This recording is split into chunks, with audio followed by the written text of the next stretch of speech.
What's going on, everybody? So here's the deal. I have a 2000 Yamaha vstar 650, and I pretty much bought it dead. Nothing was happening. The guy was confused. Um, Long story short, I tried everything to get this thing started. It was turning over, so at least that's good. And I tried the neutral safety switch. I tried the kill switch.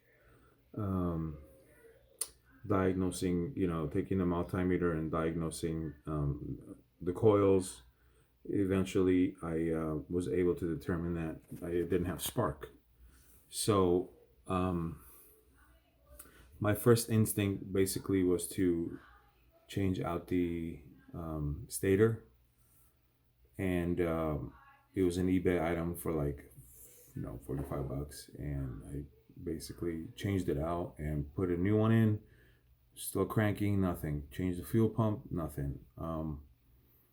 Let's see. It's got a starter relay, and that thing's like $12. Usually, if you don't hear anything, that's it. So, went ahead and just changed that too. Again, it was already working. I didn't need to, but I just wanted to check it off the list. Long story short, I found out that when I changed the stator, I was supposed to also change the coil pack, and I didn't do that because hey, I assumed it was okay. Uh, Come to find out, the coil pack was the freaking issue. And I'm sorry, not a coil pack.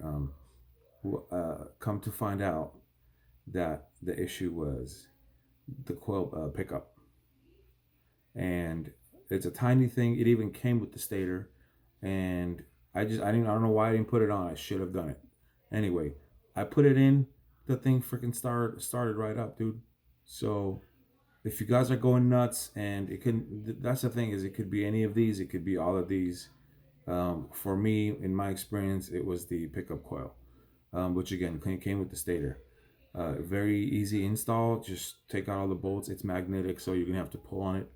Once you do that, the inside screws were a pain in the ass because they were just stripping. So I drilled it out and took it out, and then ended up welding the tip of the screw back in, and long story short, got it to sit. But that's about it. If you guys have any comments, concerns, go ahead and write down downstairs and below the description, and I would be more than happy to guide you guys through the process if you guys are going through this pain in the ass situation. I actually have another 2000 that is basically making a weird noise, so I'm gonna have to figure that out and let you guys know.